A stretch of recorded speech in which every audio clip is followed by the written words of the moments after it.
Good to see you. Alright there, Revenants, welcome back to Code Vein and the Road to 100, and I'm a little bummed out and soured by recent events. I went through the Crown of Sand, and I tried to record it, and got all the way through, and everything was looking good, and then I tried to stop the recording, and everything froze, and it crashed, and I lost the recording, and blah blah blah. So we are here now in budget Crown of Sand, so sorry about that, but we're going through the Misty Ruins here today, and I'm going to try and repeat everything that I had talked about previously, so bear with me here a little bit, as it's really frustrating when you lose everything you just worked on and there's no recovering point, because Eva's now dead and you can't redo the Crown of Sand until next playthrough and blah blah blah. So all of that aside, let's go through what we are going through here, and that is we are going to be using the Ruinous Chevalier. This has the second highest leak resistance in the game, and since in the Crown of Sand or the Misty Ruins or Rocky Ruins, these enemies have a ton of leak. And the crush and pierce and slash resistance of the Ruinous Chevalier mixed with the leak resistance is actually a pretty decent value set combined together. You can find other things that have pretty good leak resistance but not very good physical resistance, and then you can find things that have pretty good physical resistance but not very good leak, or you know, they have one really good value here but not a very good value in the leak department, or they have horrible light or horrible dark, or vice versa, or both are very horrible, just like the Night Fang, which is the highest leak resistance blood veil in the game. Very high slash resist, highest slash resist in the game. You might be asking yourself about the collateral spur or suicide spur, but it's even higher than that, at 61 resist, which is pretty crazy, and it's even higher than, yes, the GXL overgear, even in just in the slash category. So very awesome there that the Night Fang is what it is, and it has the highest leak resistance in the game. However, it's only one more than the Ruinous Chevalier. It does have a higher light value, so it will come out on top. However, it has a pretty weak light and dark value here across the board, so the Ruinous Chevalier definitely comes out on top. Now we will be switching the build just slightly for the Eva fight. However, as we run through these three other areas to pick up the keys, you will notice that if we do get hit, we will have Sly Vengeance active, which is a 70% damage value of our dark value, which we will have 1340, so we'll be getting around 943 or so against an enemy, depending on their defenses, and so that will be very helpful and useful here. We should be getting about 630 or so off of this, but we will, or sorry, we should be getting, let's see,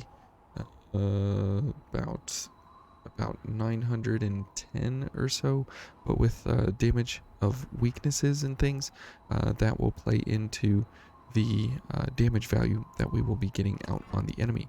So here in this order, what we have here, antibody generation, because it's a light scaling value, we will only get 11 from our use of this gift, and paired up with leak vaccines, we will be getting up to 182, which is pretty decent leak value.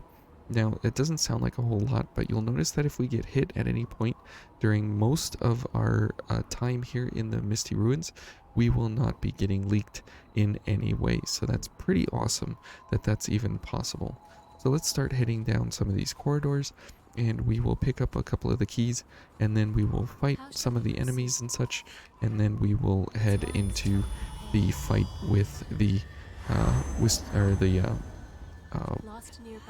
the Wanderer in this area. Whoops, that is a very fast attack, and you'll notice here that we didn't get any leak from that attack, which is great, and we do have ice on our weapon, and we do have ice on our gift cast.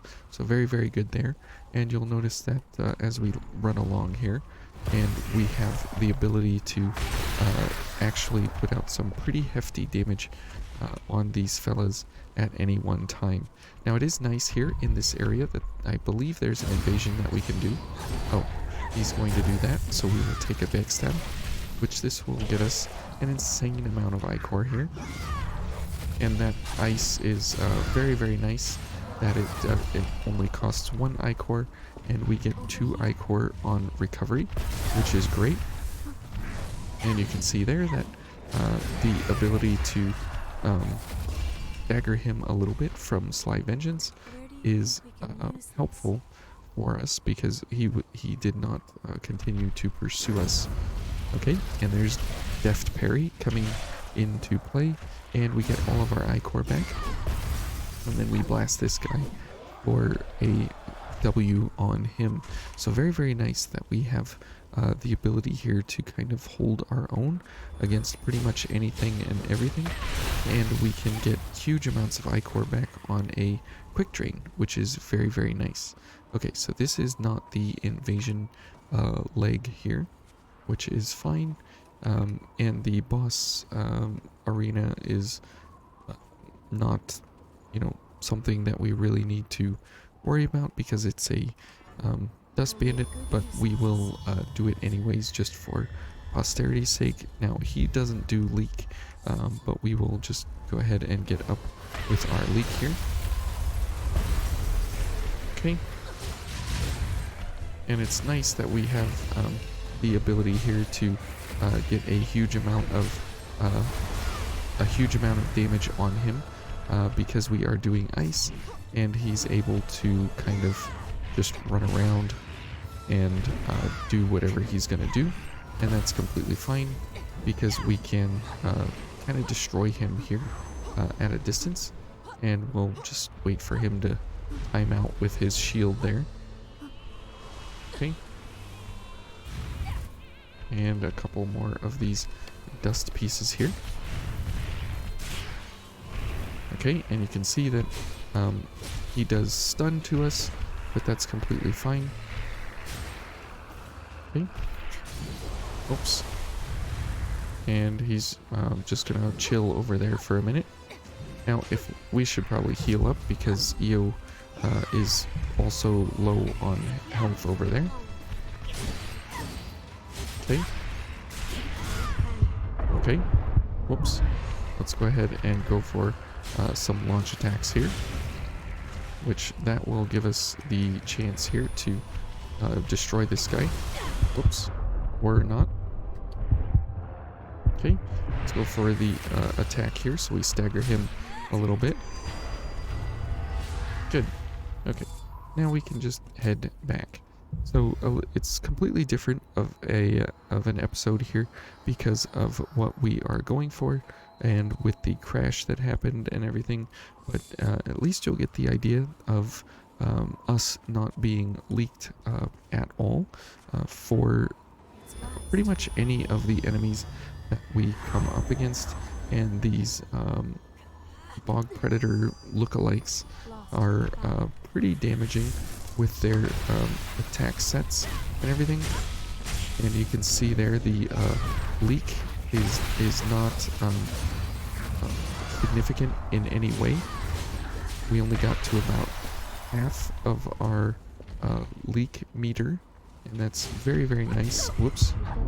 Yeah, it's very, very nice that we were not able damaged significantly in leak, because a lot of times as soon as you get leaked, it's kind of hard to get out of leak because of the enemies that you're going up against. And you can see that it dissipates fairly quickly, so that is very, very, very nice as well. So let's go for the invasion here, and we will make it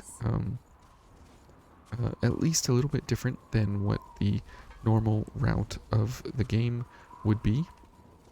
Let's see, it's in this corner. Yeah, there we go. Okay. And you'll notice that there is a couple of shady thralls, but then there are the big boys here, and these guys are the ones that you want to blast. Oops. Okay. Great. Where is everybody else? Okay, here they come. Okay, we got Mr. Breakdancer. So we definitely want to get rid of him if we can. Okay, it looks like Io already took care of him. Okay, good. Let's go ahead and heal. Okay, and we got this Fruit Loop. Oh, and again, Sly Vengeance coming in helpful there. Oops. To make sure that we are able to actually survive all of that, which is great. Oops. And more stagger, which is awesome. Whoops. And more stagger. So it's a very, very, very good resistance against Mr. Breakdancer there, because most of the time it is very, very, very hard to mitigate what he's doing and as he's running around and everything. So it's very great that we don't have to have the infinite stagger lock potential that he can hit you with, because most of the time you are not worried about him because he can't stand up to the infinite stagger of Sly Vengeance and those fireballs. So that's really, really great. Oh, good job there, Io. Okay. Good. And we got a Pure Blood for our troubles, which is great. So you can see that for this invasion specifically, like, it's not too bad. There's not a lot going on that we can't handle in that invasion in that way. So very, very nice in that regard.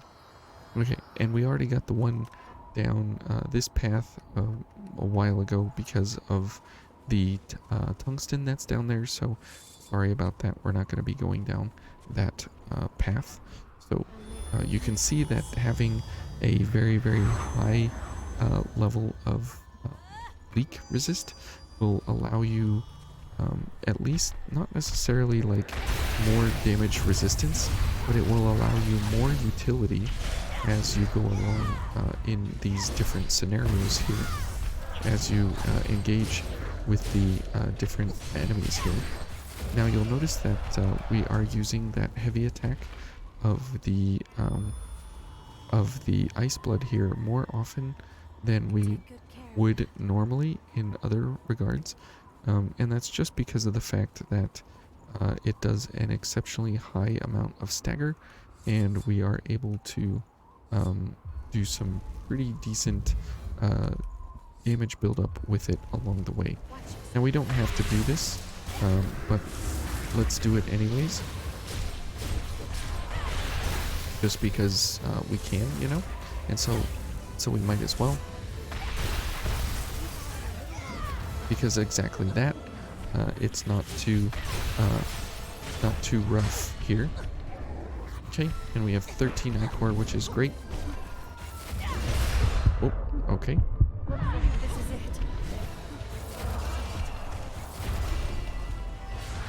Okay, so not too difficult there. You can see that with Baba Yaga's gaze, we pretty much turned that guy into a joke. And so now it will be of interest for you guys here as we get into the fight here with Eva, that we will turn a few things around here in order to actually go for some pretty good damage overall. And as we go through the different attack sets here, you'll notice that we will have a significantly higher drain rating with our sword, and we'll well, wait, we didn't get all the keys. What other key did I not get? Did we not get this one? Interesting.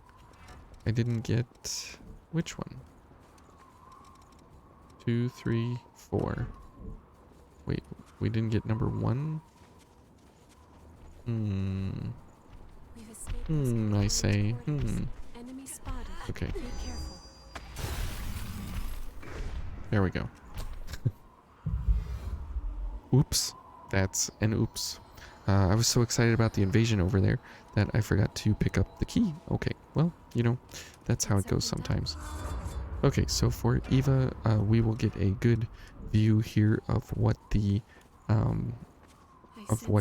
ability set will look like for our leak resist and everything. And you'll notice that we will simply go for a whole lot of leak resist here, and we won't really get into too much trouble, and we will have a huge amount of ichor recovery here as we go along. It's pretty crazy how much ichor recovery we will have just from the simple fact of being able to do this kind of attack routine over and over here, because we are able to attack and stagger while at the same time being able to not really be in any kind of danger here along the way.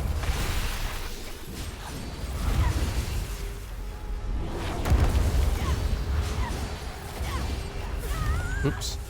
So you can see there, our leak resist is coming into some serious help there. Okay, let's go ahead and heal. Okay. And, whoops. And again, leak resist coming in handy there. No real problems to speak of that we can't handle there, because we have very, very, very good ichor recovery here along the way. Okay. And it seems kind of weird that, well, all of this ability here is very, very stamina heavy, but as you can see, it's a pretty simple fight overall because of the stagger that you can constantly do over and over and over.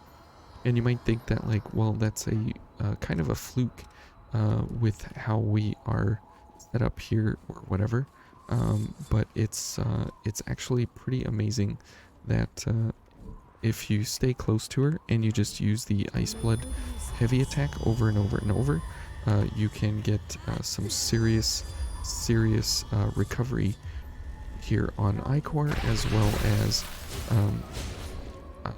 as damage output. Okay, and we'll kind of do a second fight here for you guys, since as you can see there, we have a significant leak resist, just because of the ability there of having a huge amount of leak resist. So very, very nice. Okay, let's go ahead and heal, and let's go for a leak vaccine, and let's go for a drain activator. Okay.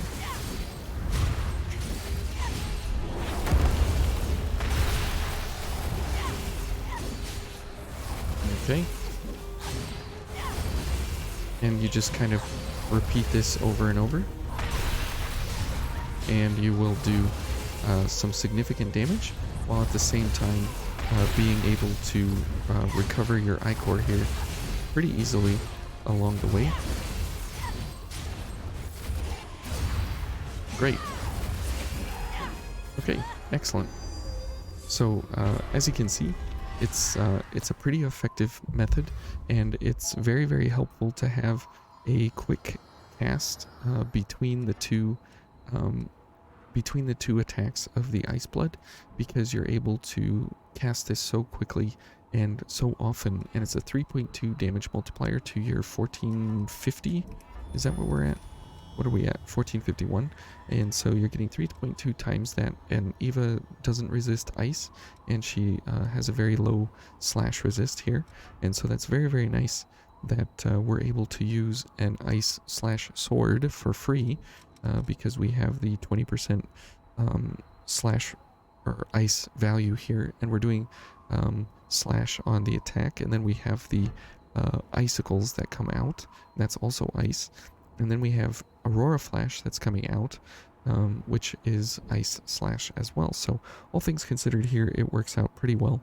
And you guys got a bonus Eva kill for the apologies of a crashed recording. So we'll be in the Crypt Spire next, and hopefully that doesn't crash, because then I have to go and fight the Blade Baron Cannoneer in the depths of the Void District, and I don't want to do that.